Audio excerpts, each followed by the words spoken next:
And where power is not taken for granted by യാതൊരു സംശയവും വേണ്ട. ഞാൻ കൂടുതലായിട്ടൊന്നും സംസാരിക്കുന്നില്ല. നമുക്ക് യഥാർത്ഥത്തിൽ 3:30 മണിക്കാണ് നമ്മൾ പ്രതീക്ഷയെങ്കിലും 3 മണിക്ക് തന്നെ അവരിവിടെ എത്തിച്ചേർന്നിരിക്കുകയാണ്. തീർച്ചയായിട്ടും നേരത്തെ തന്നെ അവർ കൂടുതൽ വോട്ടുകൾ നൽകാനുള്ള ഉത്തരവാദിത്വം നമുക്കുണ്ട്. വോട്ടെണ്ണുന്ന 23-ാം തീയതി ലക്ഷക്കണക്കിന് ഭൂരിപക്ഷം ലഭിക്കുമ്പോൾ അതിൽ 1-ാം സ്ഥാനത്ത് വണ്ടൂർ ഉണ്ടാവണം. അതിനുവേണ്ടി നിങ്ങൾ പ്രവർത്തിക്കണം. ആ 1-ാം സ്ഥാനത്ത് അവിടെ ഏറ്റവും കൂടുതൽ വോട്ട് നൽകുന്ന പഞ്ചായത്ത് മമ്പാട് പഞ്ചായത്താക്കി മാറ്റണം. അതിനുവേണ്ടി കൂടി പ്രവർത്തിക്കണം എന്ന് അഭ്യർത്ഥിച്ചുകൊണ്ട് ഞാൻ നിർത്തുന്നു. ഏറെ ആരാധ്യയായ നമ്മുടെ പ്രിയപ്പെട്ട പ്രിയങ്ക ഗാന്ധിയെ നിങ്ങളോട് സംസാരിക്കുന്നതിന് വേണ്ടി ആദരപൂർവ്വം ക്ഷണിക്കുന്നു.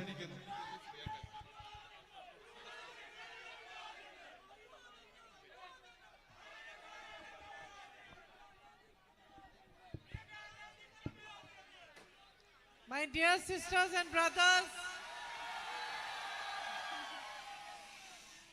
എന്റെ പ്രിയപ്പെട്ട സഹോദരി സഹോദരന്മാരെ, I have been here for 2 days and I can tell you without any hesitation I have never got so much love as I have got in these 2 days. ഞാൻ ഇവിടെ വന്നിട്ട് ഇന്ന് 2 ദിവസങ്ങളാവുന്നു. എനിക്ക് ഒരു മടിയുമില്ലാതെ നിങ്ങളോട് പറയാൻ സാധിക്കും, ഈ 2 ദിവസങ്ങളിൽ എനിക്ക് കിട്ടിയ അത്രയും സ്നേഹം എനിക്ക് ഇതുവരെ കിട്ടിയിട്ടില്ല എന്ന് നിങ്ങളോട് പറയാൻ സാധിക്കും. I feel that this is a reflection of how much you love my brother. ഞാൻ കരുതുന്നത് ഇത് നിങ്ങൾ എന്നോട് കാണിക്കുന്ന സ്നേഹം എന്ന് പറയുന്നത് നിങ്ങൾ എൻ്റെ സഹോദരനെ എത്രമാത്രം സ്നേഹിക്കുന്നു ആ സ്നേഹത്തിന്റെ ഒരു പ്രതിഫലനമാണെന്ന് ഞാൻ കരുതുന്നു. And also a reflection of how much you believe in what he stands for. എൻ്റെ സഹോദരൻ എന്തിനു വേണ്ടി, long before anybody else recognized the truth about my brother, you did. ഈ ലോകത്തെ എൻ്റെ സഹോദരനെ കുറിച്ചുള്ള സത്യം മറ്റാരും മനസ്സിലാക്കുന്നതിന് മുമ്പ് നിങ്ങൾ തിരിച്ചറിഞ്ഞു. There was such a massive campaign to tarnish his reputation and to tell lies about him that many people believed it. I think an ambulance is passing. Just make place. Please make place. വഴി മാറി കൊടുക്കണേ ambulance. Move that car. Thank you. എന്റെ സഹോദരനെ കുറിച്ച് ഒരുപാട് നുണകൾ പ്രചരിപ്പിക്കുന്നതിന് വേണ്ടി, അദ്ദേഹത്തിന്റെ പ്രതിച്ഛായ തകർക്കുന്നതിന് വേണ്ടി ഒരു വലിയ പ്രചരണം തന്നെ നടക്കുകയുണ്ടായി. So I was saying that there was a very big campaign. ഞാൻ പറയുകയായിരുന്നു, അത് ശരിക്കും പറഞ്ഞാൽ വലിയൊരു പ്രചരണമായിരുന്നു. BJP put a lot of resources, a lot of money into it. അങ്ങനെ ഒരു പ്രചരണം, എന്റെ സഹോദരനെതിരെ പ്രചരണം നടത്തുന്നതിന് വേണ്ടി BJP ഒരുപാട് വിഭവങ്ങളും ഒരുപാട് പൈസയും ചെലവഴിച്ചു. And they spread a lot of lies about my brother. എന്റെ സഹോദരനെ പറ്റി അവർ ഒരുപാട് നുണകൾ പറഞ്ഞു പരത്തി. But at that very time when many people were believing those lies, you chose to believe in him. ആ സമയത്ത് BJP അദ്ദേഹത്തെ കുറിച്ച് നടത്തിയ നുണപ്രചരണം പലരും വിശ്വസിച്ചപ്പോൾ നിങ്ങൾ അതിലുപരിയായി എന്റെ സഹോദരനിൽ വിശ്വസിക്കാൻ നിങ്ങൾ തയ്യാറായി.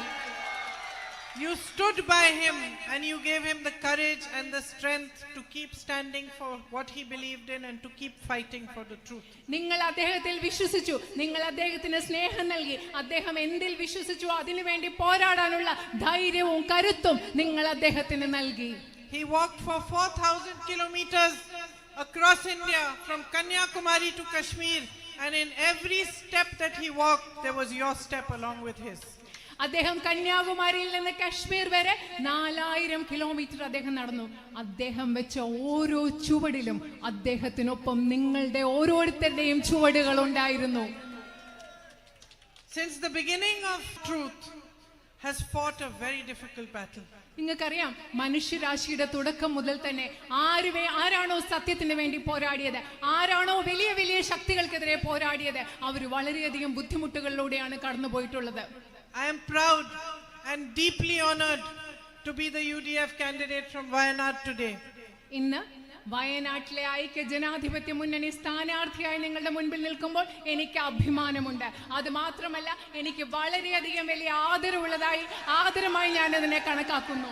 Because right from the beginning of our history as a nation, You, the people of Wayanad, have fought for what is right. കാരണം നമ്മുടെ രാജ്യത്തിന്റെ ചില ജനങ്ങൾ എന്താണോ ശരി അതിനു വേണ്ടി പോരാടിയിട്ടുള്ളവരാണ്. You stood up against the British. നിങ്ങൾ ബ്രിട്ടീഷുകാർക്കെതിരെ നിന്നു. And even today, you stand up against those who are trying to destroy our democracy. നമ്മൾ ഇന്നും ഈ രാജ്യത്തെ ജനാധിപത്യത്തെ നശിപ്പിക്കുന്നവർക്കെതിരെ നിങ്ങൾ ഇന്നും ധൈര്യത്തോടു കൂടി നിൽക്കുകയാണ്. You shine as a beacon for the whole of the country to see. ഈ രാജ്യത്തിന് മുഴുവൻ പ്രകാശഗോപുരമായി ഒരു ദീപസ്തംഭമായി ഈ നാട്ടിലെ ജനങ്ങൾ തിളങ്ങുകയാണ്. You are Hindus, Muslims, Christians, all living together peacefully, all progressing together. ഇവിടെ നിങ്ങൾ ഹിന്ദുസ് ഉണ്ട്, മുസ്ലിംസ് ഉണ്ട്, ക്രിസ്ത്യൻസ് ഉണ്ട്, എല്ലാവരും സമാധാനത്തോടു കൂടി, എല്ലാവരും സമൃദ്ധിയോടുകൂടി ഒരുമിച്ച് മുൻപോട്ട് കൊണ്ടുപോകുന്ന ജനങ്ങളാണ് നിങ്ങൾ. And that is what India truly stands for. യഥാർത്ഥത്തിൽ അതാണ് ഇന്ത്യ എന്തിനു വേണ്ടി നിലനിൽക്കുന്നു എന്ന് പറയുന്നത്. അതാണ് എല്ലാവരും ഒരുമിച്ച് പോകുന്നതാണ്. The teachings of the Gita, the teachings of the Holy Quran, the teachings of the Bible, they were the basis of our freedom fight. നമ്മുടെ സ്വാതന്ത്ര്യ സമരത്തിന്റെ അടിസ്ഥാനം എന്ന് പറയുന്നത് ഭഗവത്ഗീതയുടെ, വിശുദ്ധ ഖുർആന്റെ, ബൈബിളിലെ പഠനങ്ങളും ആശയങ്ങളുമാണ് നമ്മുടെ സ്വാതന്ത്ര്യ സമരത്തിന് അടിത്തറ നൽകിയത്. Mahatma Gandhi embodied them. ഈ മൂല്യങ്ങളുടെ രൂപവൽക്കരിച്ചത്, അതിനെ ഉൾക്കൊണ്ടത് മഹാത്മാഗാന്ധിയാണ്. And we became probably one of the first nations in the world to have a revolution which was completely non-violent. നമ്മൾ എന്ന് പറയുന്നത് ഈ ലോകത്തിലെ ഒന്നാമത്തെ രാജ്യമാണ് എവിടെ പൂർണ്ണമായിട്ടും അഹിംസയിൽ ഊന്നിയ ഒരു വിപ്ലവം നടന്ന രാജ്യം എന്ന് പറയുന്നത് നമ്മുടെ രാജ്യമായ ഇന്ത്യയാണ്. And that remains the true essence of our nationhood. ഇന്ന് നമ്മുടെ രാജ്യത്തിന്റെ, ദേശത്തിന്റെ അടിസ്ഥാനം എന്ന് പറയുന്നത്, സാരാംശം എന്ന് പറയുന്നത്, കാതൽ എന്ന് പറയുന്നത് അഹിംസയിൽ ഊന്നിയ ആ വിപ്ലവമാണ്. And yet all across India for the last 10 years we have seen a new kind of politics. പക്ഷേ ഈ രാജ്യത്തെ കഴിഞ്ഞ 10 വർഷങ്ങളായി രാജ്യം മുഴുവൻ നമ്മൾ കണ്ടുകൊണ്ടിരിക്കുന്നത് പുതിയ രീതിയിലുള്ള ഒരു രാഷ്ട്രീയമാണ്. A politics that thrives on and succeeds to divide people. ഒരു രാഷ്ട്രീയം ജനങ്ങളെ വിഭജിച്ച് അതിൽ വളരുന്ന, വിജയിക്കുന്ന ഒരു രാഷ്ട്രീയമാണ് ഇന്ത്യയിൽ നമ്മൾ കണ്ടുകൊണ്ടിരിക്കുന്നത്. A politics that teaches you to be afraid of your brothers and sisters, to hate them, to be angry at them. നിങ്ങളുടെ സഹോദരി സഹോദരന്മാരെ ഭയപ്പെടാനുള്ള, നിങ്ങളുടെ സഹോദരി സഹോദരന്മാരെ വെറുക്കാനുള്ള, അവരോട് ദേഷ്യം കാണിക്കാനുള്ള ഒരു രാഷ്ട്രീയമാണ് ഇന്ന് നമ്മുടെ രാജ്യത്ത് നിലനിൽക്കുന്നത്. A politics that works only for a handful of rich business people, the friends of the Prime Minister, and everything, all his policies, everything that he does is designed only to benefit them. പ്രധാനമന്ത്രിയുടെ സുഹൃത്തുക്കളായ അതിസമ്പന്നരായ 5-6 വ്യവസായികളെ സഹായിക്കാനുള്ള ഒരു രാഷ്ട്രീയം, ഈ രാജ്യത്തിലെ എല്ലാ നയങ്ങളും തീരുമാനങ്ങളും അവരെ സഹായിക്കാനുള്ള രീതിയിൽ മാത്രം നടക്കുന്ന ഒരു രാഷ്ട്രീയമാണ് ഇന്ന് നമ്മുടെ രാജ്യത്ത് നിലനിൽക്കുന്നത്. So on one side they create rifts between people, they divide people. On the other side, they make policies that benefit only the businessmen who support them and provide them with funds. ഒരു വശത്ത് അവർ ജനങ്ങളുടെ ഇടയിൽ ഭിന്നിപ്പുണ്ടാക്കുന്നു, ജനങ്ങളെ വിഭജിക്കുന്നു. മറുവശത്ത് അവരെന്താണ് ചെയ്യുന്നത്? ഈ രാജ്യത്തെ സമ്പത്ത് മുഴുവനും, ഈ രാജ്യത്തെ മുഴുവൻ ഉപയോഗങ്ങളും, ഗവൺമെന്റിന്റെ നയങ്ങളുടെ ഉപയോഗങ്ങൾ കുറച്ച് ബിസിനസ്സുകാർക്ക്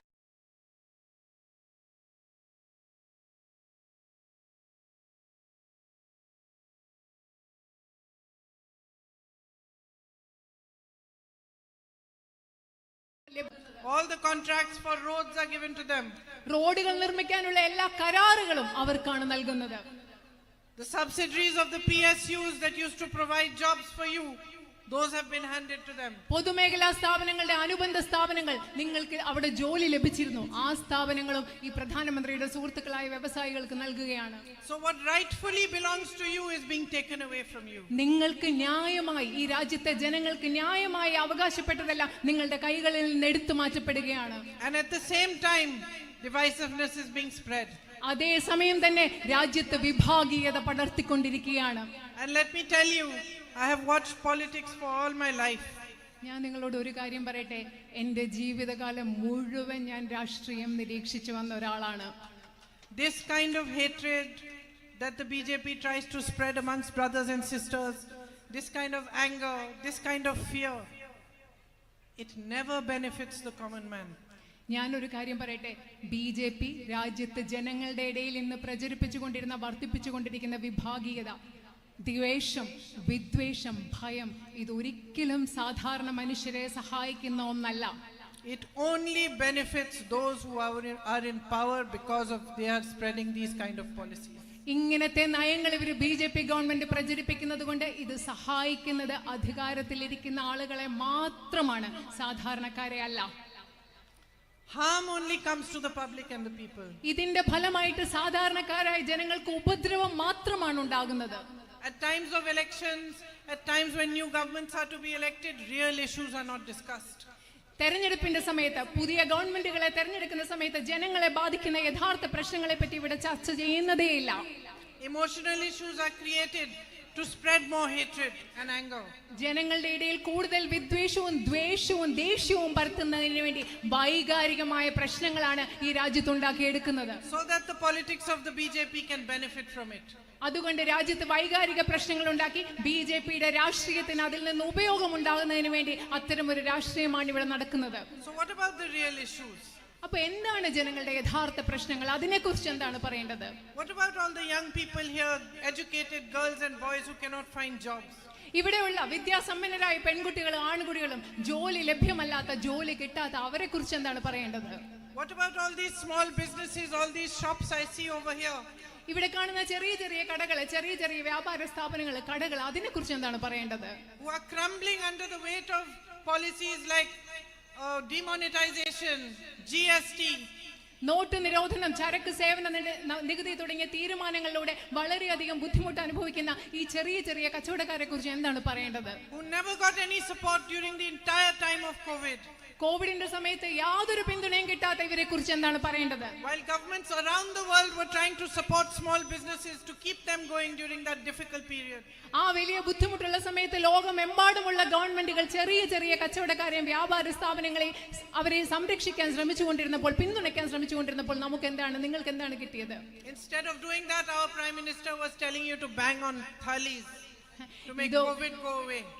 ഇതൊക്കെ ചെയ്യുന്നതിന് പകരം നമ്മുടെ പ്രധാനമന്ത്രി അന്നേരം നിങ്ങളോട് കൈകൊട്ടാൻ, another ambulance is coming, മറ്റൊരു ആംബുലൻസ് വരുന്നു, നിങ്ങൾ വഴിമാറി കൊടുക്കണം.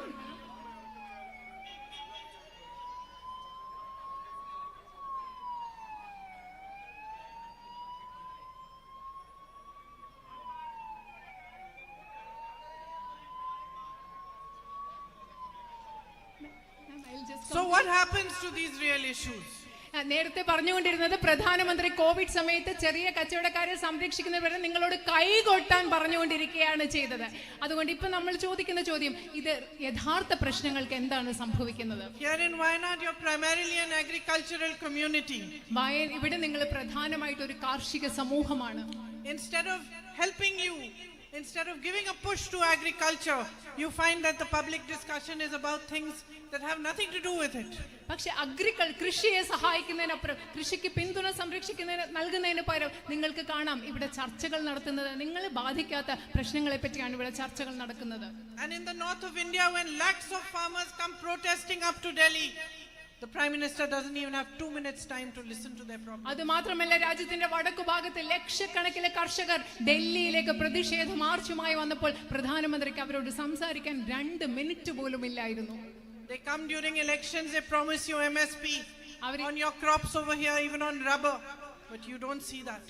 നിങ്ങൾ ഇലക്ഷന്റെ സമയത്ത് നിങ്ങൾ കാണും, അവർ വന്നിട്ട് നിങ്ങൾക്ക് മിനിമം താങ്ങുവില നൽകുമെന്ന് പറയും, റബ്ബറിന് താങ്ങുവില നൽകുമെന്ന് പറയും, പക്ഷെ പിന്നെ അതൊന്നും നടക്കുന്നതായി നിങ്ങൾ കാണുന്നില്ല. So the question before our country today is, how long are we going to allow this kind of politics to rule over us? ഇന്ന് നമ്മുടെ മുമ്പിലുള്ള ഏറ്റവും വലിയ ചോദ്യം ഇതാണ്, ഈ രാജ്യത്തുള്ള ഏറ്റവും വലിയ ചോദ്യമാണ്, എത്ര കാലം ഇങ്ങനെ ഒരു രാഷ്ട്രീയത്തെ നമ്മളെ ഭരിക്കാൻ നമ്മൾ സമ്മതിക്കുമെന്നുള്ളതാണ് ഇന്ന് നമ്മുടെ മുമ്പിലുള്ള ഒരു വലിയ ചോദ്യം. Until slowly we lose all our rights. നമ്മൾ പതുക്കെ പതുക്കെ നമ്മുടെ ഓരോ അവകാശങ്ങൾ നമുക്ക് നഷ്ടപ്പെട്ടുകൊണ്ടിരിക്കുകയാണ്. Until democracy is completely weakened. ജനാധിപത്യത്തെ പൂർണ്ണമായിട്ടും ദുർബലപ്പെടുത്തുന്നത് വരെ നമ്മൾ നോക്കിയിരിക്കണോ? And your voice, the voice of the people of India, is silenced. ഈ നാട്ടിലെ ജനങ്ങളുടെ ശബ്ദം, നിങ്ങളുടെ ശബ്ദം, ഈ രാജ്യത്തെ ഇന്ത്യയിലെ ജനങ്ങളുടെ ശബ്ദത്തെ മുഴുവൻ നിശബ്ദമാക്കുന്നതാണ്. Or are we going to fight for a politics of truth? അതാണോ നമ്മൾ ചെയ്യേണ്ടത്, അതോ നമ്മൾ ഒരു സത്യത്തിന്റെ രാഷ്ട്രീയത്തിന് വേണ്ടി നമ്മൾ പോരാടാൻ പോവുകയാണോ? ഇതാണ് നമ്മുടെ മുമ്പിലുള്ള ചോദ്യം. Where each and every person that you elect understands what it means to represent you truly. അവിടെ ഒരു രാഷ്ട്രീയം എന്ന് പറയുന്നത് നിങ്ങൾ തെരഞ്ഞെടുക്കുന്ന ഓരോ പ്രതിനിധിയും കൃത്യമായി മനസ്സിലാക്കുന്നു, നിങ്ങളുടെ പ്രശ്നങ്ങൾ എന്താണെന്ന് കൃത്യമായി മനസ്സിലാക്കുന്ന ഒരു രാഷ്ട്രീയമാണോ നിങ്ങൾക്ക് വേണ്ടത്? Where those who are in power understand that it is not power that belongs to them, it belongs to the people. അത് മാത്രമല്ല, നിങ്ങൾക്ക് ഇത്തരം ഒരു രാഷ്ട്രീയമാണോ വേണ്ടത്? അവരുടെ അധികാരത്തിലിരിക്കുന്നവർ മനസ്സിലാക്കുന്നു, ഈ ഞങ്ങളുടെ കയ്യിലുള്ള അധികാരം എന്ന് പറയുന്നത് ഞങ്ങൾക്കുള്ളതല്ല, മറിച്ച് ജനങ്ങൾക്കുള്ളതാണെന്ന് മനസ്സിലാക്കുന്ന ഒരു രാഷ്ട്രീയമാണോ നിങ്ങൾക്ക് വേണ്ടത്? So I'm saying all this to you today, and I know this is a by-election, so it's at the moment unique to Wayanad that you're having another election now. But I'm saying all this to you because it is very, very important for your voice to be heard today. ഞാനിന്ന് എന്തിനാണ് ഇതൊക്കെ നിങ്ങളോട് പറയുന്നത്? ഇവിടെ ഒരു ഉപതെരഞ്ഞെടുപ്പ് നടക്കുമ്പോൾ, വയനാട്ടിൽ ഉപതെരഞ്ഞെടുപ്പ് നടക്കുമ്പോൾ എന്തിനാണ് പറയുന്നത്? കാരണം ഈ സമയത്ത് നിങ്ങളുടെ ശബ്ദം ഉയർന്നു കേൾക്കുക എന്നത് വളരെയധികം പ്രധാനപ്പെട്ടതായതുകൊണ്ടാണ് ഞാൻ നിങ്ങളോട് ഇത് പറയുന്നത്. Each and every one of you represent our country. ഇവിടെ നിൽക്കുന്ന നിങ്ങൾ ഓരോരുത്തരും നമ്മുടെ രാജ്യത്തെ പ്രതിനിധീകരിക്കുന്നവരാണ്. Each and every one of you represent the truth that we must all fight for. ഇവിടെ നിൽക്കുന്ന നിങ്ങൾ ഓരോരുത്തരും പ്രതിനിധാനം ചെയ്യുന്നത് നമ്മൾ ഏത് സത്യത്തിന് വേണ്ടിയാണോ പോരാടുന്നത്, ആ സത്യത്തെയാണ് നിങ്ങൾ ഓരോരുത്തരും പ്രതിനിധാനം ചെയ്യുന്നത്. If you give me the opportunity, I would like to raise your voice in Parliament and on every other platform possible. നിങ്ങൾ എനിക്കൊരു അവസരം നൽകുകയാണെങ്കിൽ നിങ്ങളുടെ ശബ്ദം ഇന്ത്യൻ പാർലമെന്റിൽ മാത്രമല്ല, ലഭ്യമായ എല്ലാ വേദികളിലും എനിക്ക് ഉയർത്തണം. I will stand side by side with you for every battle that you want to fight. നിങ്ങൾ പോരാടുന്ന നിങ്ങൾ ഓരോ യുദ്ധം നിങ്ങൾ പോരാടുമ്പോഴും നിങ്ങളുടെ ഓരോ പോരാട്ടത്തിലും നിങ്ങളോടൊപ്പം ഞാൻ നിൽക്കുന്നതായിരിക്കും. Right from the need for more jobs, to the need for better access to health and education, to the need for better infrastructure, to the need for better sports facilities for all these young boys who are training every day to be sportsmen. അത് മാത്രമല്ല, മെച്ചപ്പെട്ട തൊഴിലവസരങ്ങൾ, മെച്ചപ്പെട്ട വിദ്യാഭ്യാസ സൗകര്യങ്ങൾ, മെച്ചപ്പെട്ട ആരോഗ്യ സംവിധാനങ്ങൾ, അതുപോലെ മെച്ചപ്പെട്ട അടിസ്ഥാന സൗകര്യങ്ങൾ. അതുമാത്രമല്ല, ഇവിടെ നമ്മുടെ കായിക മേഖലയിൽ ഏർപ്പെടുന്ന നമ്മുടെ ചെറുപ്പക്കാരായ ആൺകുട്ടികൾക്കും പെൺകുട്ടികൾക്കും വേണ്ടി മെച്ചപ്പെട്ട കായിക സൗകര്യങ്ങൾ, ഇതിനെല്ലാം വേണ്ടി നിങ്ങളോട് തോളോട് തോൾ ചേർന്ന് നിന്ന് പോരാടാൻ ഞാൻ ഉണ്ടാവും. Right from your everyday needs to the greatest need of this nation today, to restore a full and proper democracy where your voice is loudest, where the public rules and where power is not taken for granted by those who rule. അത് മാത്രമല്ല, നിങ്ങളുടെ ദൈനംദിന ആവശ്യങ്ങൾ മുതൽ ഈ രാജ്യത്ത് പൂർണ്ണമായി ജനാധിപത്യം പുനഃസ്ഥാപിക്കുന്നത് വരെ ഈ രാജ്യത്തെ ജനങ്ങളുടെ ശബ്ദം മുഴുവൻ ഏറ്റവും ഉച്ചത്തിൽ ഉയർന്നു കേൾക്കുന്ന ഒരു ജനാധിപത്യം പുനഃസ്ഥാപിക്കുന്നത് വരെ നിങ്ങളുടെ എല്ലാ ആവശ്യങ്ങൾക്കും വേണ്ടി പോരാടാൻ ഞാൻ നിങ്ങളോടൊപ്പം ഉണ്ടാകും. In these 2 days that I have been in Wayanad, I have seen a fragment of how much you love my family and me.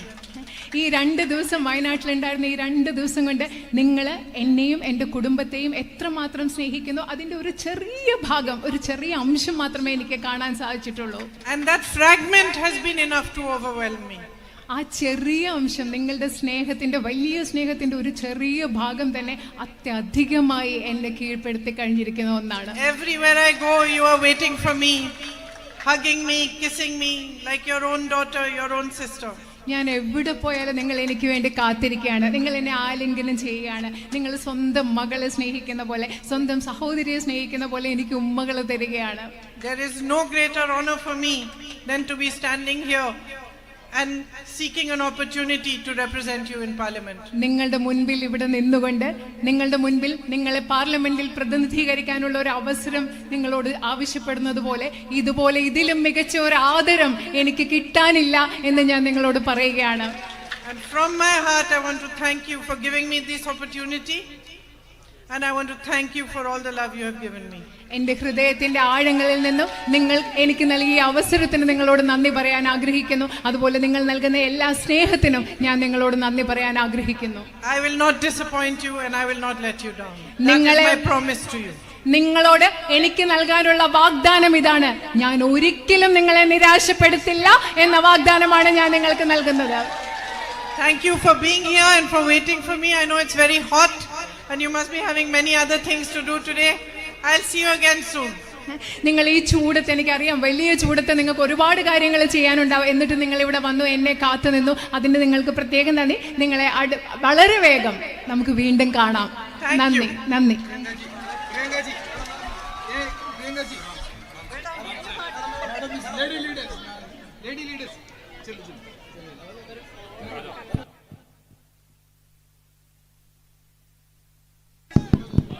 പ്രിയമുള്ളവരെ, ജനാധിപത്യ വിശ്വാസികളെ, നല്ലവരായ സഹോദരി സഹോദരന്മാരെ, പതിവിലും കവിഞ്ഞ് അരമണിക്കൂർ നേരത്തെ വയനാട് ലോക്സഭാ പാർലമെന്റ്